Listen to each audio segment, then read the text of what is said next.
Call to order this meeting of the Future-Oriented Approach to Residential Development Task Force for December 9th. Citizens' appearances are the first item on the agenda, well, the second item, and I'm guessing we have no one signed up to speak. Okay. Give someone a second to speak out very quickly. Okay. Agenda item number 3, consider the approval of the November 11th, 2024 Task Force meetings. Has everyone had a chance to take a look at those minutes from the agenda packet that Mindy sent out? I have, and I'd like to move that we approve the minutes. Okay, we have a motion from Peggy. Do we have a second? Second. Oh, I saw a second from Maria. Great. All in favor? Aye. Aye. Aye. Any opposed? Okay, motion carries. Agenda item number 4, presentation on villages by Barbara Sullivan. Barbara, please take it away. Well, I first want to thank you so much for inviting us. But I'm going to give you pretty much a fast and furious overview of a PowerPoint presentation of the movement that started back in 2001. And I'm going to preface this by saying that when you've seen one village, you've seen one village. It is a model for aging. I truly believe this is not a concept. I love people who say this is a concept. It's not. We are a proven model for aging in place in community. It is based systemically and grassroots oriented organically through the communities they serve. So I'll go back and forth. I'm sorry, I'm a Jersey girl. I talk fast. Still a Jersey girl. I'll preface this by saying that I have been, and it's not in my slideshow, I was a long-term care administrator for 10 years, 2001 through 2010, in Northern Virginia, a very high-end ALIL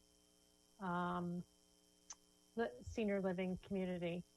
And when my village came, my coordinators came to me, and it is a suburb, a bedroom suburb of DC, talking about this concept, which was a concept in 2007. We were like, what? And so it has evolved over the years to recreate and enhance the senior serving organizations, agencies that are in your existing neighborhoods. So without that, I'm going to, just saying that and preface it, I'm going to share my screen and show you my presentation.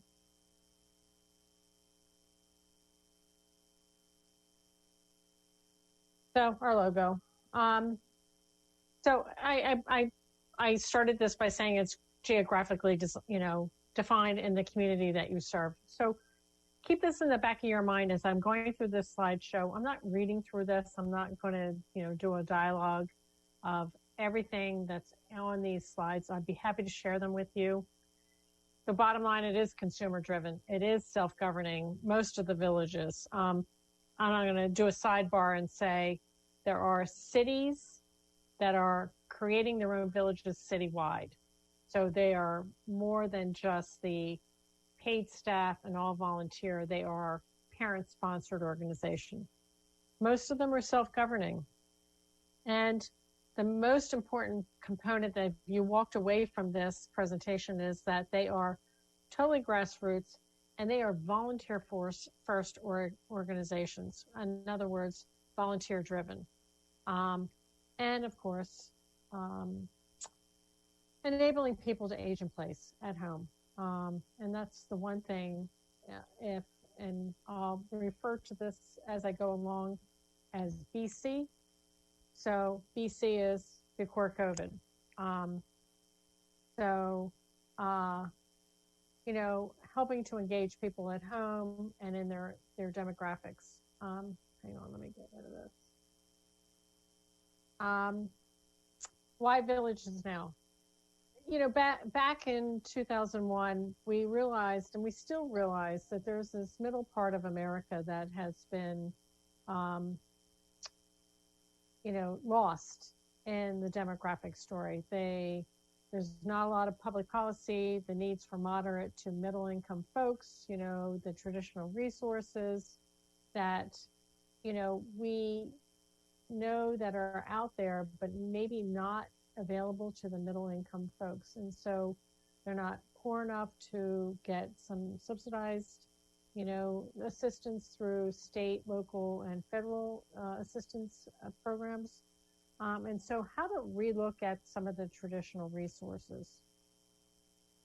Many people, as we go along, and, I'm just going to glimmer over this. I always say when I lecture throughout the country before COVID, everybody has plan A, plan B. Plan A is, we're living life. Plan B is, what if you hit the, rut in the road, the bump in the road? Do you have long-term care insurance? What's your housing? What are you doing as you retire? What are you doing for personal fulfillment? How do you stay independent? If you're a caregiver, what are the support services out there? And what is your emergency plan, like the speed bump that I talked about? So I'm not going to get into the weeds as far as successful aging coordination, but you can see we look at different areas, accessibility, housing, community engagement. We all want meaningful relationships, and how to partner within the existing services in a community to bring it to everyone in that community. Facilitating access to medical, and we're going to talk about that a little bit, because the model really heavily depends on transportation for medical and social needs, and even more so with COVID. Supporting, community activities, but bringing them to people that are not really reached in the community as it stands right now. And then how to bring in in-home supports and services as far as we age and need more services. Where is that connection? Here's the village model. We have different areas that we have done and been very successful, especially with, the social determinants of health, social isolation, food security. Those are issues that face all of us, in whether it's inner city, rural, suburban networks. So the village has really done a lot as far as the social events, the cultural outings, the health-related services, transportation. I want to tell you that 70% before COVID hit, 70% of what villages did was transportation, medical appointments, errands, connecting to social activities, whether they were existing activities within the community or cultivated through the village programs, health advocates, and then coordination with existing services, which is a key component of what villages do. A village is comprised, most of the villages are comprised of, members. There's a board that leads, the way. Most villages are 501c3s. And so they have a board of directors. Volunteers are a key component. We'll get into that in a minute too. And then partnerships within the country, the community. And then being able to connect our seniors who live at home with all these, areas. Some of the service-based programs, you can see like, houseware. Oops, I didn't mean to do that. House repair, grocery shopping, companion services, technology, food prep, delivery, coordination of services, which not every village does, but there is an avenue to help as they age in place. As I said, transportation is a big component to keep people. And as we entered into March, most of our villages were doing transportation and successfully navigating the readmission rates to hospitals. When COVID hit, we were still running errands and doing programs and personal shopping. Many of the villages have gone back to handyman services, and we're talking the honey-do list. And I know it's cliche, but here's your little, light bulb, but it's important to have those support services. And it's also a touch point for somebody to go in and see somebody visually. The friendly visitors, tech support. I got to tell you, the 10 years that I ran a village, the tech support was huge. Being able to connect people, this is classic time of the year, where the kids or the grandkids give an iPad or whatever, and the senior is going, well, I don't know how to use it. We were helping them to connect to their families, to programs or books or Kindle, or adapting their lifestyles, the Amazon Alexa. Now we've escalated into telehealth and being able to help our village members to connect to their home health, providers. Home support, helping up with meals, organizing. These are volunteers that go in and do, like if somebody's visually impaired, organizing, they're not paying the bills, they're not interactive as far as their finances. They're just trying to help them, navigate the daily, mail slot that comes in, and then daily check-ins. We look at a village formation in three ways. The exploratory is obviously where you are looking at the possibility and what type of village you want to be. And I'll get into it in a minute. The development where you have decided to create a village and they've made your decisions on how you want to lead into this, as far as, all volunteer, paid staff, different types of models that we have out there, and then operational and having members and offering services and programs.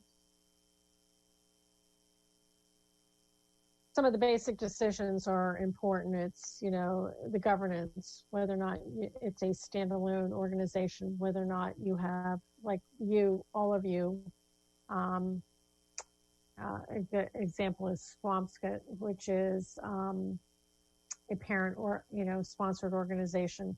So many cities go out there and they want to sponsor a village, but most of the villages are standalone. They are 501c3s. They have decided to either be all volunteer or have a paid staff.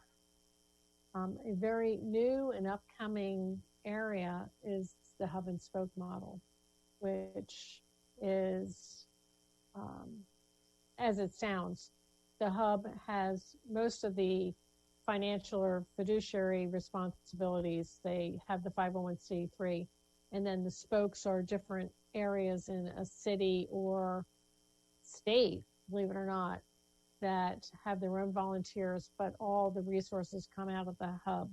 So good examples of those are Portland, Oregon, which we have a huge hub and spoke model where the city of Portland has a hub, and then there are 12 spokes in neighboring towns or parts of the city that are the spokes. Columbus, Ohio has another big hub and spoke model. And again, whether or not you have it as an all volunteer or paid staff model.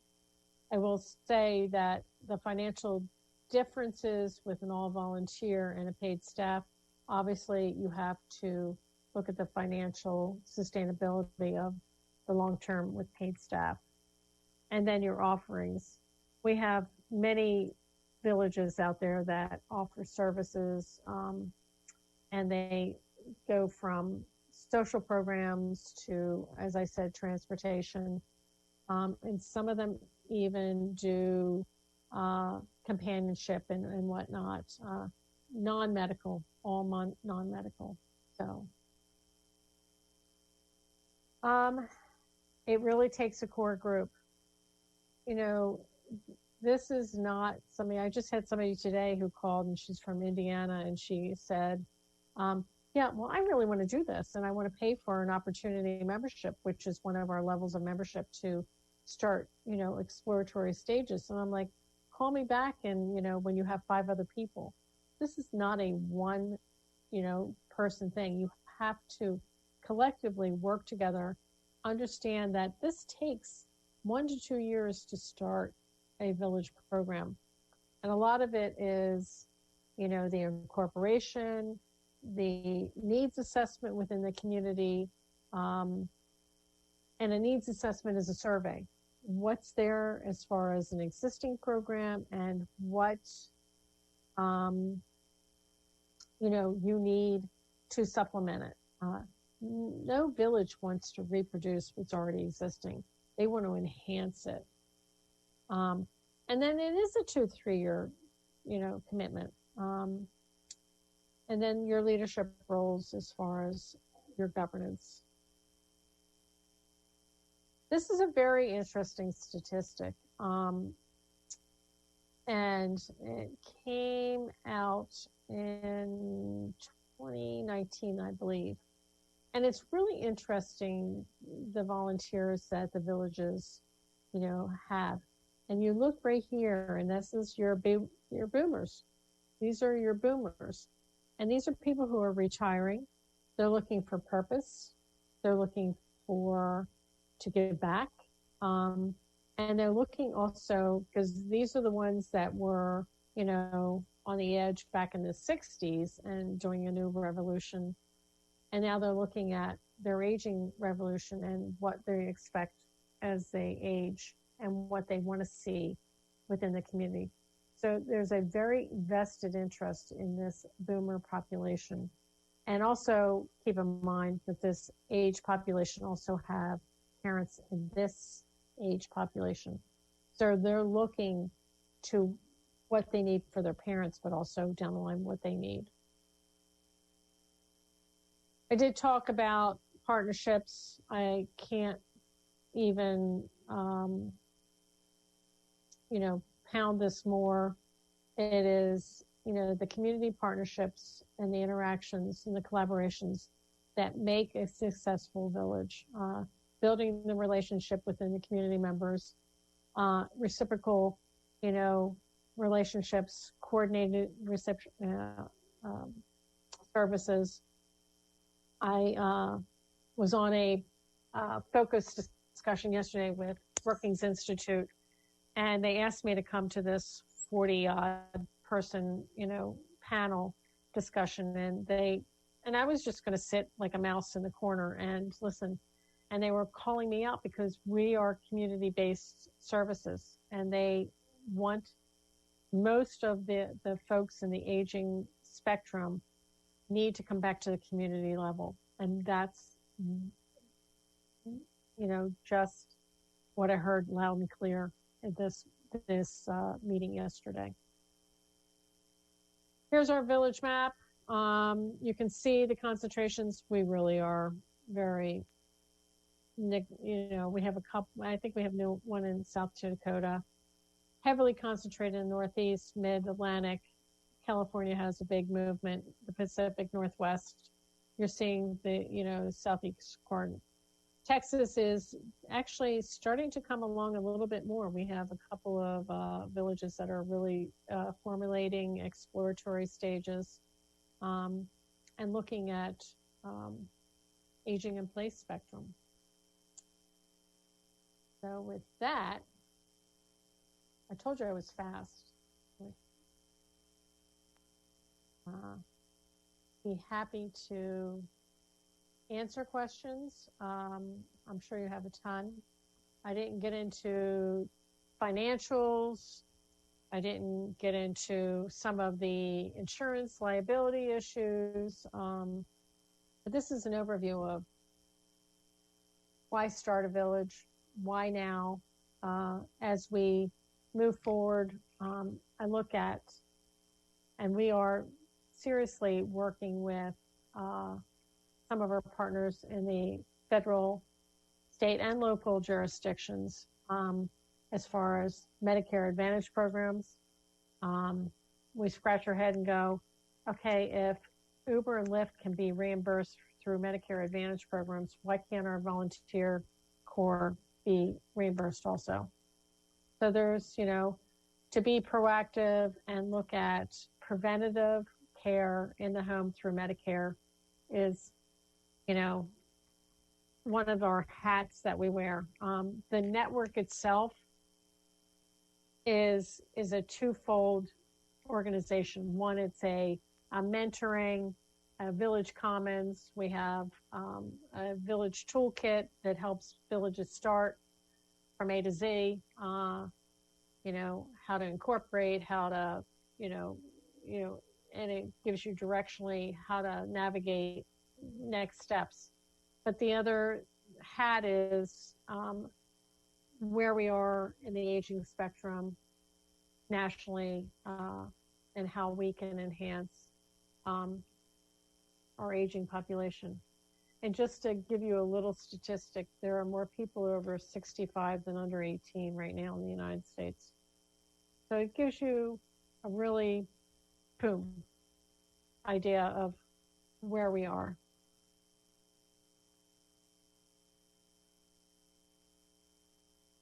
Yep. You're on mute. You're muted, Maria. You need to take yourself off mute. There we go. I don't have the mouse. He has it. Okay. So thank you so much, Barbara. This was a really great presentation. And one of the first slides that you showed, you spoke about the lack of policy. And so, Maria, can you lean a little bit in? I can barely hear you. Okay, so I want to ask you about the policies.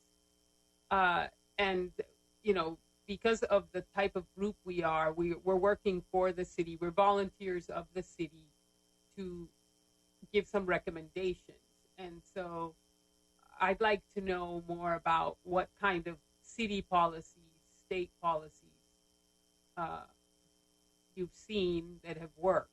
So it's kind of a question, best practices, learned lessons, where could we see that type of policy? Because what I see is in a city we can propose everything, but if there's no incentives or policies that make it easier, then it's going to be like a really slow process. So can you address a little bit about what would those city policies be, or regional, or? So it's a really broad spectrum, Maria, and a great question. And the reality is every city and every jurisdiction is different. And we have cities that have created their infrastructure, whether or not you decide to be a parent-sponsored organization through the city, like the city of Rockville in Maryland has a village. There is I'm trying to think of I'm drawing a blank. DC, great example. DC is a city in itself. They do not have a state or local financial. They're a federal city, And so they depend on monies that come through, and their policies are directed through their city government. So the answer is, I don't have an answer for you. What we do is direct you to look at internally how you want to organize, and that's what the network does, is how you want to organize your village, give you tools to go back and look and see how you want to be the infrastructure, whether or not, like I'm actually presenting to the city of Fairfax tomorrow, which is in Virginia. They're looking at having a paid model that's going to be a parent-sponsored organization. They'll have a staff person that's a coordinator.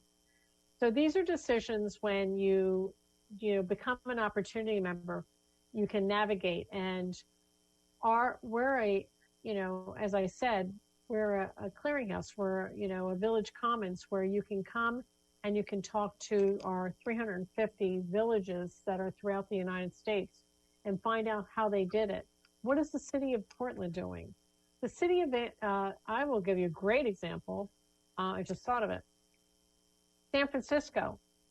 San Francisco gives a stipend to each of the villages in San Francisco to reduce the dues. They have paid staff. They give money to reduce the cost for people who have income levels that are at a price point or a level that they may not be able to join, as far as if there was a dues structure. So again, it's how you navigate and whether or not you offer this as a free service. If you have a sliding scale, these are areas that you can navigate within your city and how you want to define your village. And again, my first comment was, when you've seen one village, you've seen one village. And, you look at what is the basic needs of your community and how you want to structure this program. Yeah, so Maria, when we gave the presentation, when Russell and I gave the presentation on this, we specifically called out to the Alliance of Coppell. I think that's what they're called. Mindy, help me out. Coppell Alliance or something like that, where they have groups that are recruited, and then they decide what they're going to sponsor within the city. They have an interfaith thing going on right now, that one group does. And so the Coppell Alliance would be a good fit, I think, in taking this forward and working with the Citizen Patrol Board and the Senior Center in coming up with a plan. So I think that we do have resources in the city that we can rely on. Russell? Yeah, I had a different kind of question for Barbara, just because of, and thank you very much for doing this, Barbara. Our task force is about the actual residential living for all of Coppell citizens 20 years from now. That's what we're trying to, Coppell always tries to plan out 20 years ahead of time. And so we're trying to predict technology, demographics, all kinds of changes that are taking place. And the idea for villages came about because, well, what was brought to our attention, because we were looking at all kinds of different aging in place, because our very first priority that was given to us by the council was senior living, because we know the boomers are aging out to retirement and we have to start dealing with that. I guess my question for you is, where do you see the future going? And I think COVID is a giant anomaly, and I don't really want to dwell on that. But as you move forward 10 years from now with villages, where do you see them evolving? Or will the challenges be similar to what you're already dealing with? Well, I think it's a good question, Russell. I see villages now, and I'm going to say personally, being in the senior industry since I was in my 40s, that senior living has changed tremendously. And keep in mind, 7% of the population can afford senior living, an alternative to senior living. I'm not talking downsizing. I'm talking institutional, care, by choice. 20 years is a long time down the road. Your plan should be 3, 5, 7 years, as far as what you need. People are making plans now. People are living longer. They're planning. Their plans include staying in the homes that they've invested into, and how to stay, not necessarily even in the home. It's in the community that they have lived in. And that's a big issue. So you're talking about housing. You're talking about infrastructure as far as healthcare, and support services. And the village, I think the village movement more than ever shows an example of partnerships, and that community-based aging services are depending more and more on the nonprofits to facilitate some of the needs that we're seeing and experiencing in life. Even before COVID, even in life, we were tackling a demographic that we've never had before. And I include the boomers because, let's face it, people who are retiring, they want personal fulfillment, they want social programs, they want to be involved in their community, they want to give back. So that is a huge component of what the village movement does more than anything else. But in 20 years, who knows? I mean, I can't say where the village movement's going to be in 20 years. Right now, I can tell you that we've exponentially grown and know that we have markets out there that need the resource that we provide for people who are living at home, whether it's combating social isolation or food insecurity. Those are big issues. And they are big issues right now, more than ever. So I hope that answers it. Yeah, I mean, it's a very difficult question. 20 years, I mean, 20 years ago, I was, not even 20 years ago, I was an assisted living administrator. I went through the housing crunch. I saw people stopping, because, DC was such a transient area. People stopped moving and building their dream house in North Carolina or down in Florida. The migration to retire to Florida has virtually stopped. The market, people are staying at home and aging in their community. You have, and this is something you all should look at, is, we've partnered with the livable community, AARP, and ensuring that our communities are livable. Those are areas that I see in 20 years we will be more and more a presence in making our communities livable. Okay, thank you.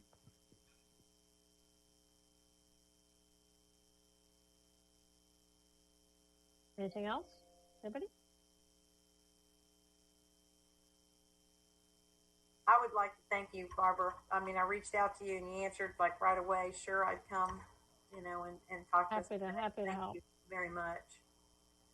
Yeah, well, I hope you all look at the possibilities. I live at the Jersey Shore. I moved from Virginia.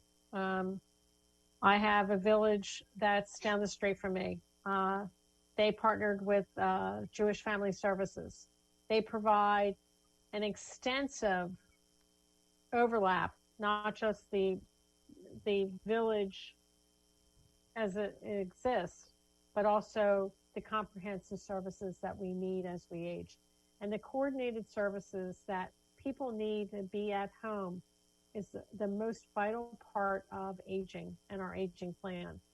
And I think villages are primed to do that, to your point, Russell, and that's being able to coordinate as we age and have a life plan, not a long-term care policy, not, whatever.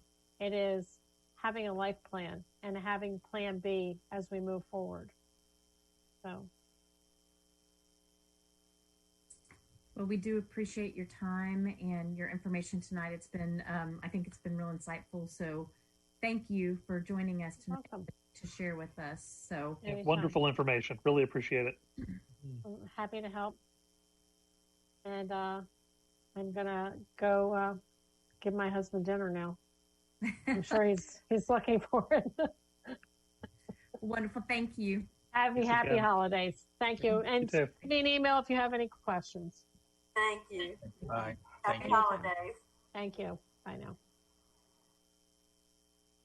All right. That was really informative. Moving on to agenda item number 5, next steps with future IQ and advanced scenario planning by Mindy. Okay, so thank you all. So tonight I should back up. The plan was you all made a recommendation to take the contract forward at your November meeting. And I sent you all the updated contract. So just we can talk about that a little bit. But the plan was we were taking forward the contracts we were supposed to take the contracts forward to City Council last night. We're taking them in tandem with the Smart City Board. The Smart City Board met on Monday night and still had some outstanding questions about their contract. So we ended up pulling the agenda item from City Council last night. So since we were taking it as a package deal, it wasn't ready to go as a package. So we pulled the item. Some of the questions that came up from the Smart City Board, and it was same thing that you all brought up, that they wanted to make sure that they really got input from the community and held those focus groups. I think I mentioned to you all that Future IQ actually increased our contract by $5,000 because they were going to add in all those additional surveys and focus groups. But they were going to incorporate some questions for Smart City during the process also. So it was going to kind of accomplish both at the same time. But Smart City Board had some concerns about how they're able to gather the data in this climate right now. I guess there was some concern about the effectiveness of focus groups in a virtual format versus in person. So since that came up Monday night, we did not have time to get the answers from the consultants. So actually, Jared Anderson, who's in charge of the Smart City Board, and myself are going to meet with the consultants next week to kind of talk through that some. What his experiences have been in the past few months with virtual focus groups, etc. So we'll get a little more clarification from him next week. And then I'll certainly share that information with y'all after I have it. But then we'll go back and I guess make a determination on whether that satisfied the Smart City Board or not, and if we'll bring the contracts forward in January to City Council, or if they're postponed indefinitely right now. So I will keep y'all posted on that. So it's taken a very different turn because originally we were going to have David here tonight to kind of start kicking off the process with y'all. So now it will be either January or later. So with that being said, that was one of the things I wanted to talk to y'all tonight about, what y'all kind of want to do now in the interim until we're ready to move forward with Future IQ. Do you want to continue bringing in these speakers? I know Maria brought up in her email that there's a specific group she wants to have present to us. And so we'll work on that, trying to get that set up maybe for the January meeting. What group is that? I'm sorry, what? What group is that? Well, I'm sorry, it wasn't a specific group. It was the specific type of development. So we've got to find someone that matches the higher density type development and see if we can get someone to come speak to the group about that. For a 55 plus living scenario? Or what type of are you talking about like St. Joseph Village, or are you talking about just a 55 plus community type, active community? Maria, do you want to?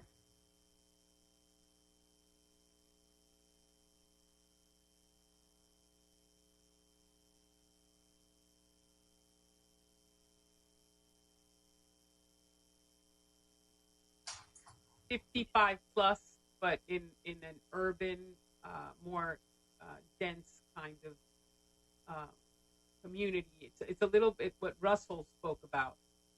That it's a building. You know, it's not the Margaritaville, but To build up, in other words, like an apartment complex built up for 55 plus, where there's swimming pools indoors and stuff like that. Yes, because I just think we are so close to DFW, Fort Worth, and you know, so many other amenities and things that it, you know, and I personally think that if Coppell's going to grow, it has to grow up and in density if we want to keep our open spaces. And so we are a transportation hub. If you realize where we are, we're actually a distributor of traffic. I mean, all the expressways we have around us. So what I was wondering is, you know, what Russell spoke about. Where was it, Russell? Minnesota, or I don't know where. The one I talked about was in East Lansing, and it was tied to the university. You know, essentially they were trying to recruit alumni to Michigan State to go and retire so they can go to the games and go to, you know, and socialize around the activities of the university. But when we talked about how little open land we had, that would seem to be the only real solution would be to something, and it wouldn't be obviously a 5-6 story kind of building. We would, you know, we're going to have shopping centers in the coming decade that are going to need to be repurposed. We're going to maybe have warehouses if the tax situation goes sideways. So there's going to be other opportunities to repurpose, and you know, it really comes down to finding that sweet spot between the builders being able to make decent money and providing a livable solution that's affordable for the seniors that are downsizing in our community. And I don't know if that sweet spot can be found or not, but yeah, that would be good to see that. To address Mindy's other, you know, question of what should we be doing, you know, at some point I think we need to put a motion to the board whether or not we want to move forward on suggesting something around this villages concept. I don't think that has to be anything that we need to wait on future IQ to do. I think we need more details and more of a plan to go to the board, to the council with. But I can see us going ahead and doing something like that. And it is more of a short-term, solution to help our aging in place population while we figure out these longer range residential issues that, you know, hopefully future IQ will point us to. Yeah. I'm going to agree with you on that. And I think something else that would be productive in the meantime is I think there was 9 different categories or classifications of elder housing, and there's some that are clearly not feasible. You know, like a giant golf course community probably doesn't have a place in Coppell.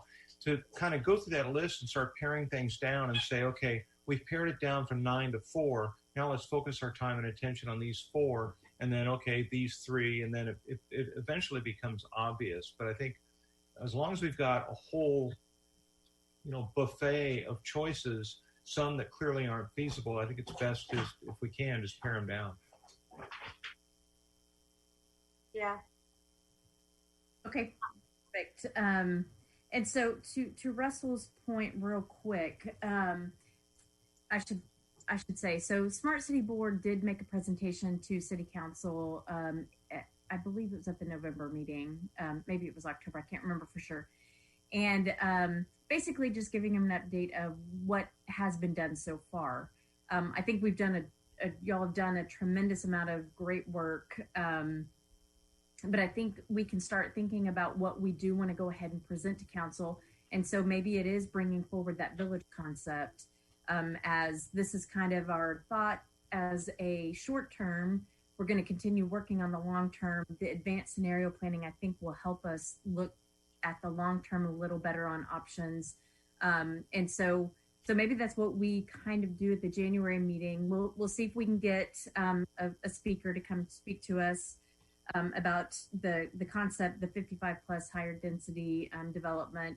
But then we can start working on kind of what we would like to take, or start working on our plan or proposal for the villages so that we can take that forward to council.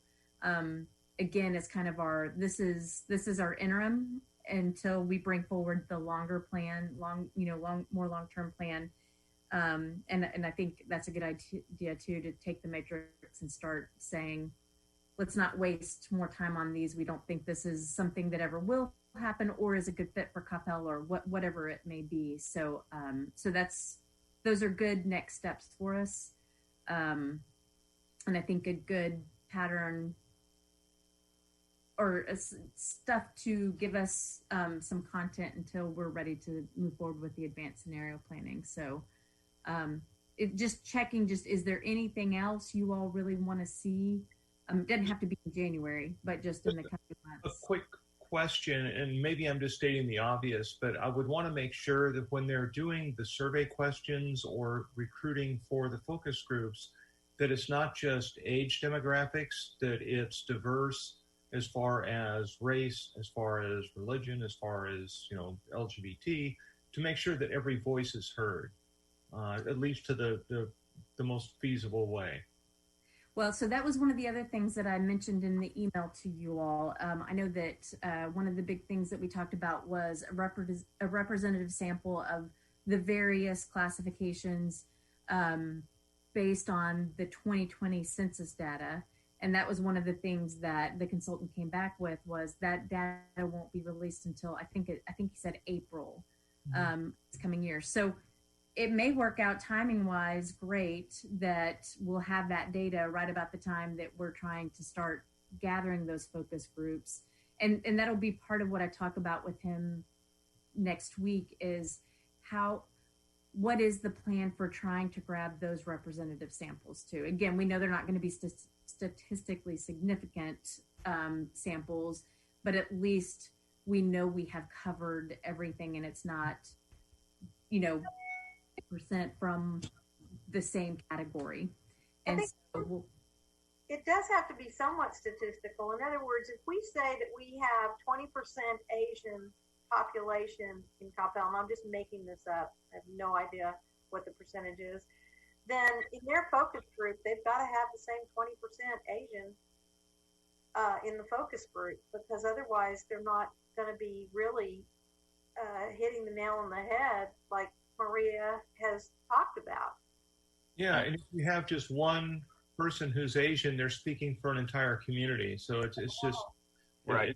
Well, I think what we talked about was actually leveraging the survey to get the bigger demographics, and then using the focus groups to go and build focus groups for those harder to get demographics. So there may only be 2 or 3 in a focus group, but that's where it's just almost impossible to get that significance. But hopefully we can find 2 or 3 or 4 and have 2 or 3 focus groups that hit, African Americans, that hit LGBTQ, and hit the Asian community. And obviously we can also go out for our focus groups and really rely on the allies community. Mm-hmm. I think that's a fairly diverse group. Yeah. And every allies class, I think, focuses on a different thing. So every allies class, from what I understand, focuses on something different.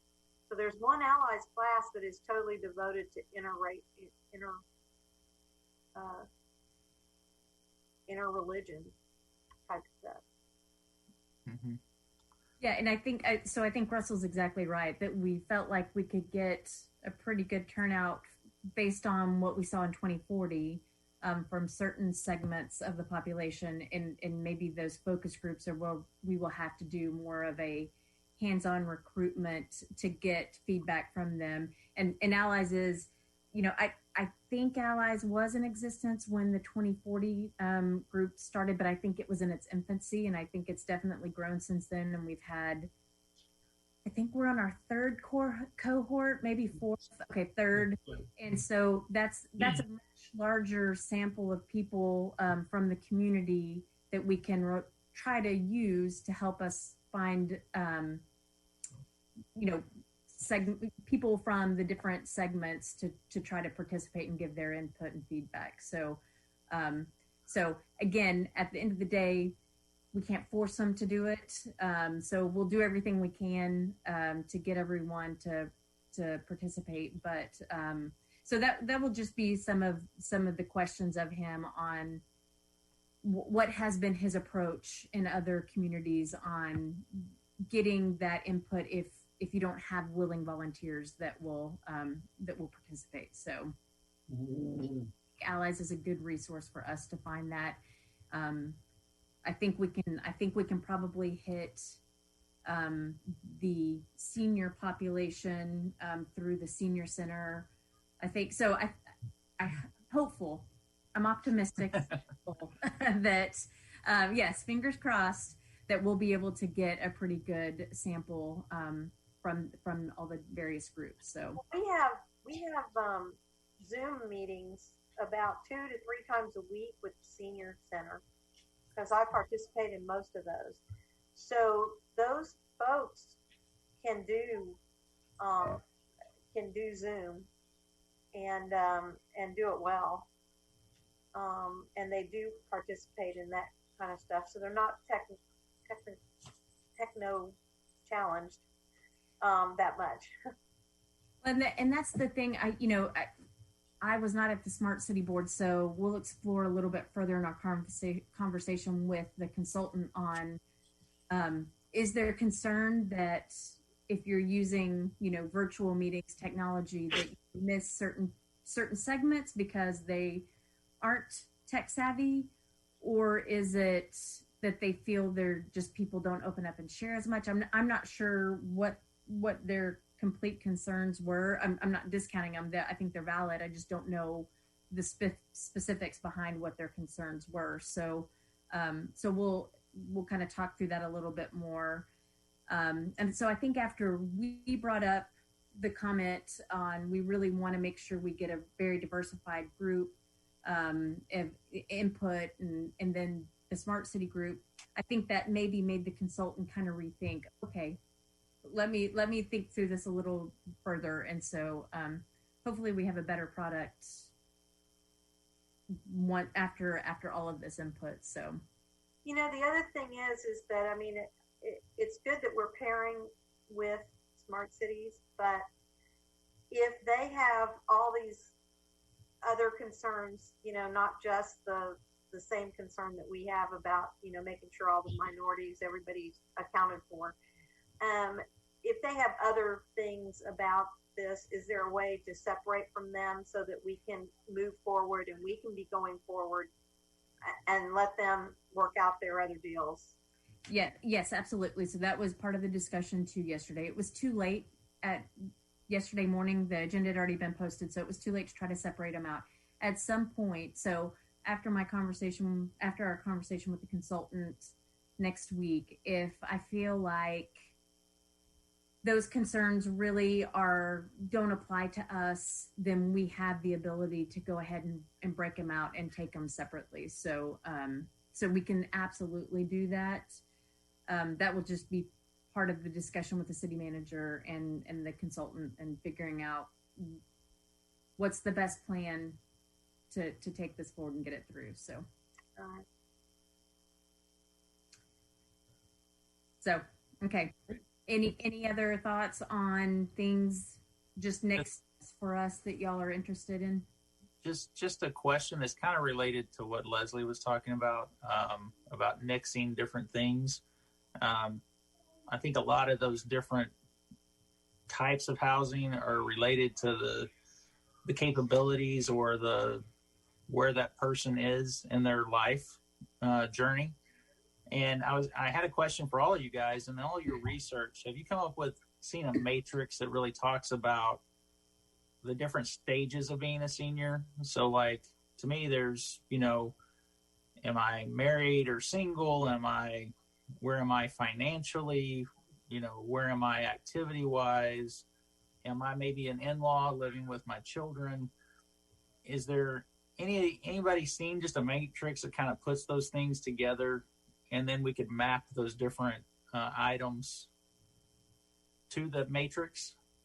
Because that would allow us to understand as we move through that journey to, I'm no longer physically capable and I need to go to assisted living. And then there's all the stages in between. Just if you haven't seen it, I'm going to try to put something together, but I don't know how much it'll make sense, but I guess I can throw it out to the group and everybody can kind of add their 2 cents to it. I think AARP should have, oh, Russell, we just lost your video. Yeah, AARP sorry. should have something like that, I would think. Okay. I'll do a little research and see if I can find something that's more standard and not try to reinvent the wheel. So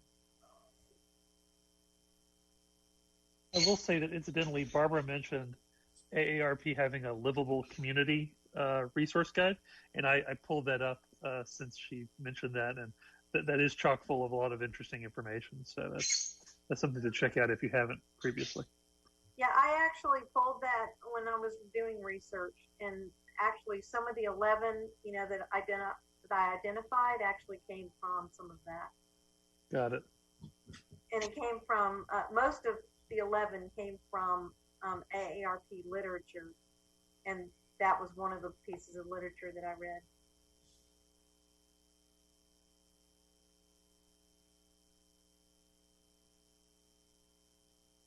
Any more comments on the future IQ? So, well, I have one question. So basically, on our movement forward, giving, ultimately a report about residential development, do we have to have a time when we're actually researching regular residential development, not for the 55 plus, but for families today, for those other things, so that we're more knowledgeable on that? We kind of did a deep dive into 55 plus, and we hadn't really looked at everything else. Yeah, absolutely. So that's one of the things I mentioned with Future IQ. They would be taking us through the entire pillar, not just senior housing. Senior housing was our first objective, but we would be looking at and studying the full spectrum of what kind of housing needs we're going to have in Coppell in 2040. And I know we've been eager to take something forward to council. And one of the things that this, in discussions with the city manager's office, as we say, well, do you think there's a preference council's wanting to see? And they said, I don't think they know what they want to see. They will know what they don't like. So they didn't set out with, we want to see this. It was, present to us your options, and we can tell you things that we don't want to see in Coppell. Don't do what Irving did. I'm sorry, what'd you say, Leslie? Don't do what Irving did. I don't know what that is, so share. I think that they took the easy money with these giant apartment complexes that went Section 8 and brought with it decreased property values and ultimately decreased city revenue, and the Cowboys moving to Arlington. And yeah, so that's just at some point, I think we will have these interim presentations to council along the way. And again, we've talked about, there's a whole host of other, once we even look at what we want, there's a whole host of other things we still have to do with it. What policies do we need to change? What ordinances do we need to change to allow them? What incentives do we need to offer to try to attract them? But there's no sense coming up with all that until we land on what we want, right? You hate to do all that on things that then council would say, not interested at all, or the community as a whole, not just council. So I mean, I think we still have plenty to do. It's just figuring out what our next steps are and what process you'll want to follow. So,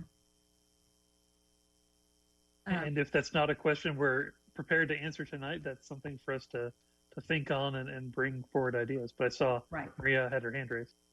Yeah, and I don't know if this goes with new business or something like that, but I remember when we did the tour, Mindy, of the industrial, and you spoke about how many companies were moving to Cypress waters. I mean, we have a competitive area now right next to us. I think it might be helpful because we're not thinking out of the box. We're just looking at the maps we have, and we're not looking at areas that might be revitalized because a use that used to be really good, like a warehouse or something, they grew, they needed bigger space, they found better places. And then there's unfortunately, because of COVID-19, there's also a lot of businesses that are going down. So there might be strip malls that, I mean, I live off of Sandy Lake, and I mean, the amount of businesses where there used to be this video place, I forgot what it was, Ghostbusters or something, I don't know what it was called. Family Video? Yeah, Family Video. Family Video, and then there's that corner of Sandy Lake and Denton where we've had Mexican, Indian restaurants or something. I mean, these shopping malls, some of them are it's really hard for them, so because I just think the rent is really high, and maybe people are not eating out that much or not doing because of COVID or whatever. So could we have a presentation from the city of those areas that could become vacant or could be more susceptible for a change of uses? That would be bigger areas. That's a question. I don't know if that. So Family Video actually owns that building, even though they shut their business down. They actually own it, and they're out of Carrollton. And so I guess my question would be, I don't think you can do anything if the person who owns the building is okay with it being vacant and not doing anything with it. I don't know that you have any leverage to make anybody revamp their building. Oh no, that's not what I'm asking. I'm just, I mean, the economic development part of Coppell is looking at this, at people that are thriving and so is the chamber. And so what I'm saying is it could be an opportunity for one of these uses that are no longer,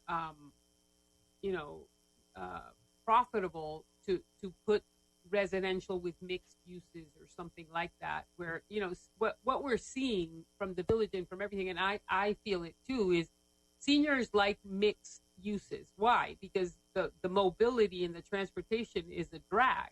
So well, I just had my neighbor called me, my freezer broke down. She's a senior. She says, I can't carry the stuff. Can you help me?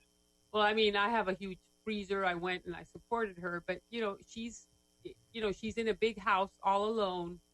I thought, maybe if she was in a type of village or something where she can go to the grocery every day or whatever, she doesn't need to have such a big freezer. So I just think that we have to look at areas of opportunity, and what the thermometer there is, which and Mindy, the businesses that have gone out and the ones that come in. I mean, there's certain corners and strip malls that are struggling, and I understand, Peggy, you're not going to force anyone to do it, but if as a city, if you give an incentive for a change of zoning for residential and commercial, a mixed use kind of thing, you could incentivize that. And I think that's part of what our committee has to ask for, different types of solutions. So, I mean, looking for bare land to do something,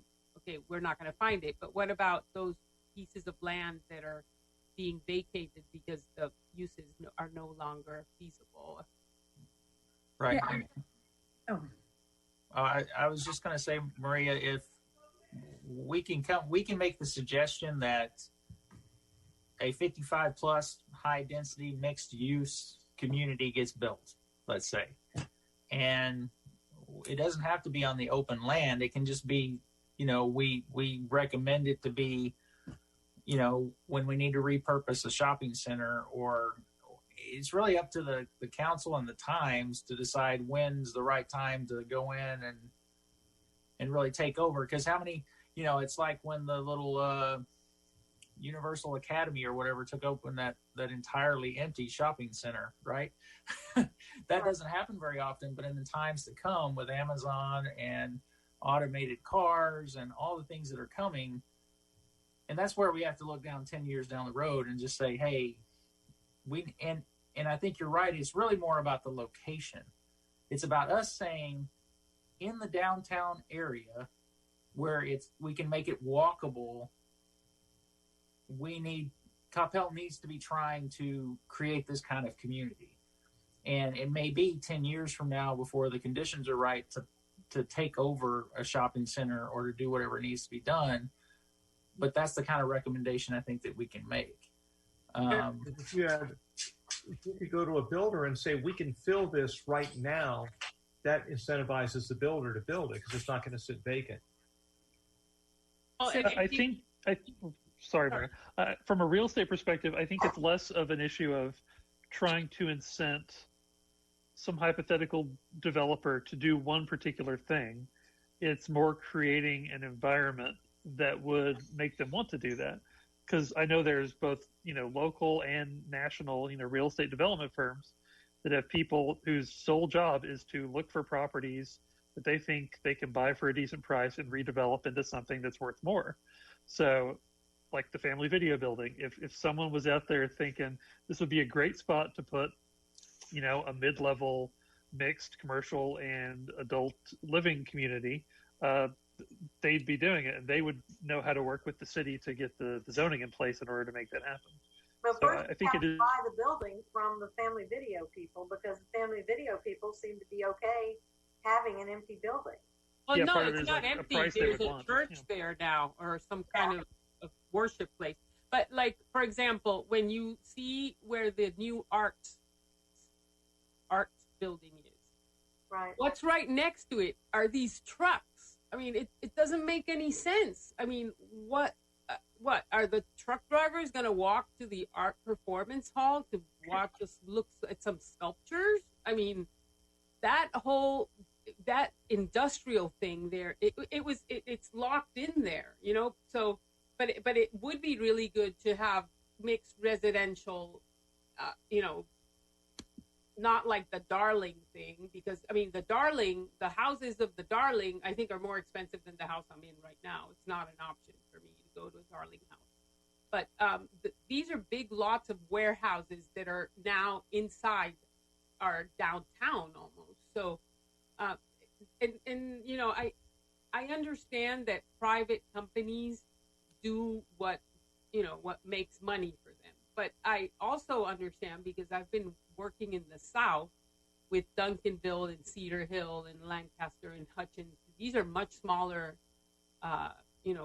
they give huge incentivize to build things there and do businesses. And I'm sure Coppell has done it too.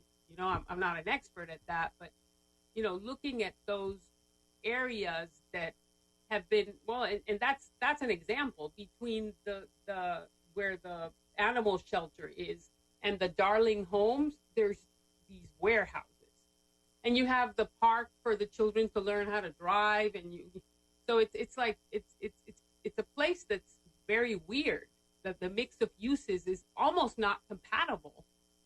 These 18-wheelers going right by where the children are, I don't know, in this little tiny city learning, I don't know how to drive. Life safety park, yeah.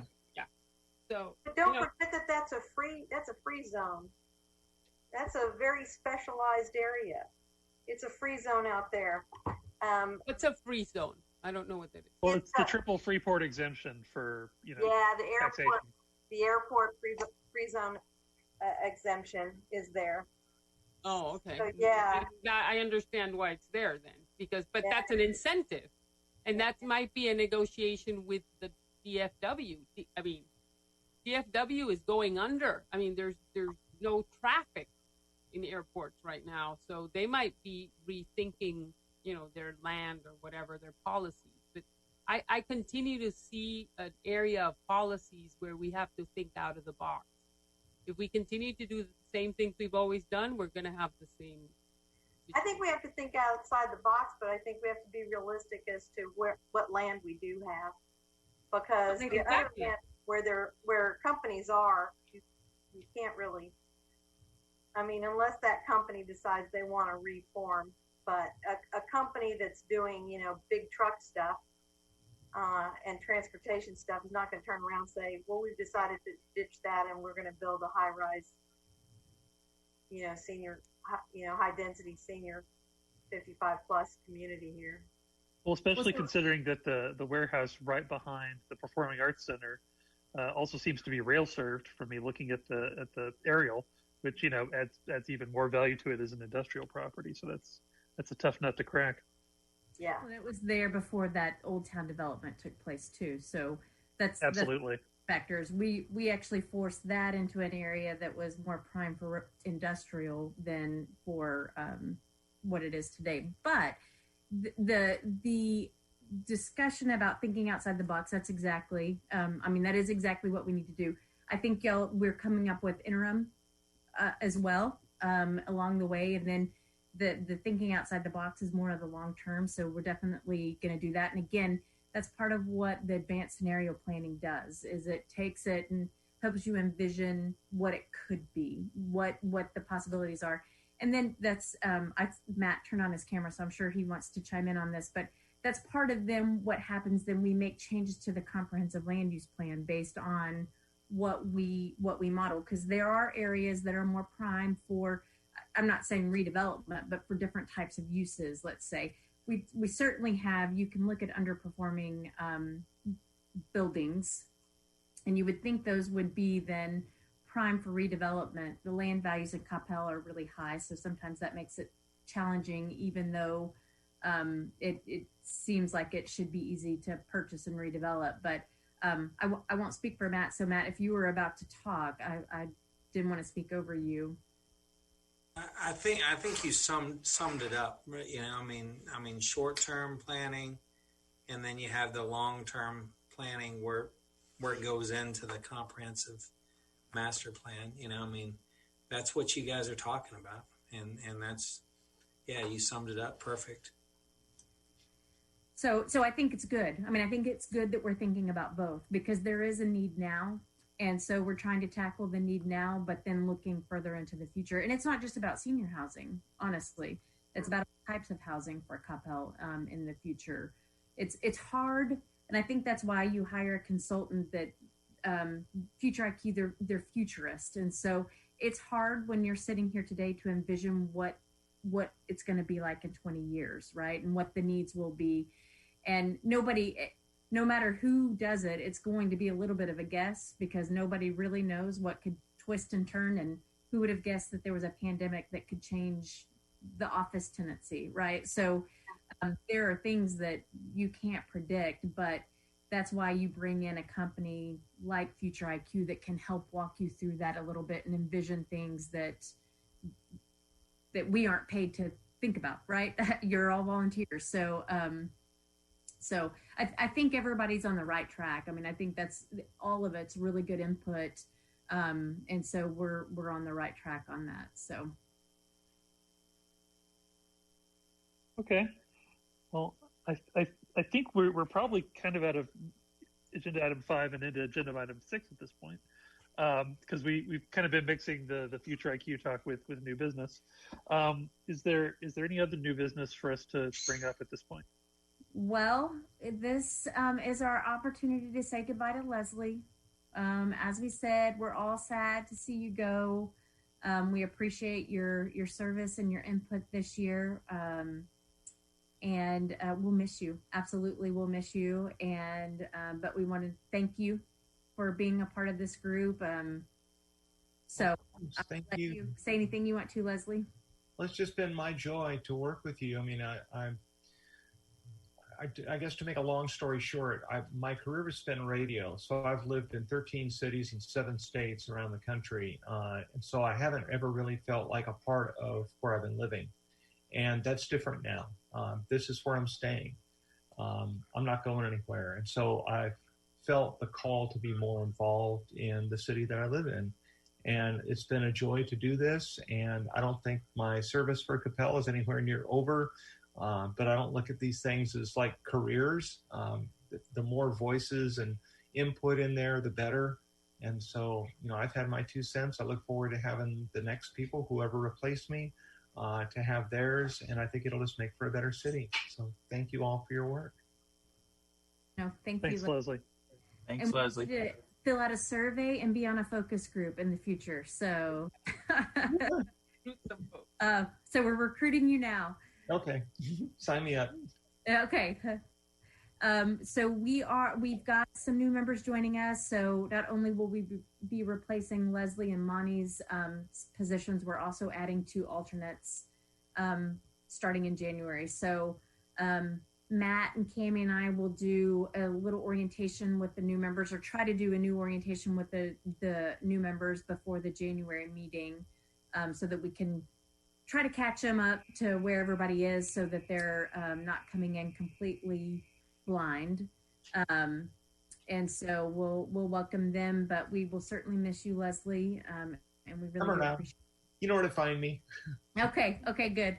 Yeah, I've got your email now, so that was dangerous that you let us have it. So, Mindy, which council meeting will the new people be sworn in at? they are actually not going to be sworn in this year. It's just the swearing in is just ceremonial, and so it's not a required piece of it. It was just kind of always a nice thing to do. This year we are actually, Cammie actually is working on putting together kind of a packet of information for them and their oaths, and she'll be delivering that, and then swearing them in. Cammie, I don't know exactly how that will happen. You've explained it, and I'm sorry, I've forgotten what you said already. But they'll be good to go for the January meeting. So. Hey, Leslie. Yeah. Yeah, next time I volunteer for something, I'm sure you'll be volunteering for it too, since we seem to always end up on the same things. So we both got the calling at the same time, even though I've been here for 25 years. Yeah, well, if you find something interesting, give me a call. Definitely. Thank you, Russell. Yeah.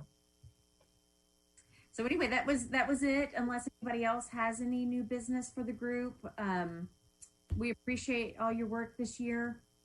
And Maria, I saw you got your DoorDash. You did find it? I found it. I was looking at, I am so old school. I am such a senior. I was looking through in the mail, not in the email. Oh, I'm so sorry. Okay. So it's even the mail. And I was like, okay, I think somebody took it from my mailbox. No, it's actually in my email. I found it. Thank you. Yes. Okay, good. Yeah, thank you. Thank you for that. That was a beautiful detail. I always push the limits. I'm just that kind of person. So I ask for a lot of stuff. I usually don't get my way, but thank you, Mindy, for making it possible.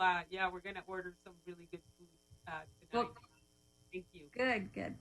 Yeah, no, thank you for the suggestion. That was good. Mindy, would we be looking at the 6th or the 13th for our next meeting? Our next meeting, I'm sorry, I'll look at the date. I believe it's the 13th. Yes, it'll be the 13th. Good deal. So until then, Merry Christmas for me, Happy Holidays, and have a wonderful New Year. And so we'll see you in January 13th. So does anyone else have any business? Fantastic. Yeah, I second that. Hope everyone has a happy holidays.